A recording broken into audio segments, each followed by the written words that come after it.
বিসমিল্লাহির রহমানির রহিম। বন্ধুরা, এরকম 5টা ব্যাগ সিমেন্ট যদি তুমি নিয়ে যেতে পারো মালয়েশিয়ায়, তা তোমার জনের দাম প্রত্যেকদিন কত জানো?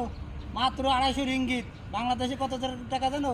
মাত্র 9000 টাকা। ঠিক আছে, এরকমভাবে নিয়ে যেতে হবে, বিসমিল্লাহ করতে হবে, এরকমভাবে নিয়ে যেতে হবে। তাহলে তুমি মনে করো যে পান্ডাই, এই মালয়েশিয়ার বুকি, তাহলে তুমি পান্ডাই না। হ্যাঁ, এইভাবে নিয়ে যেতে হবে। ঠিক আছে, এই যে এই 20 কান দাও, 20 কান, এই 5 কানে হয়ে গেল মাত্র 250 কেজি। এ বাবা রে,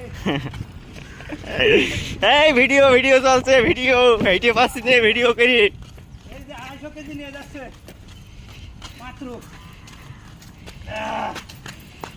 250 কেজি। এই 250 কেজি, 250 কেজি, এই পড়ে গেল 250 কেজি, পুড়িয়ে বাবা রে।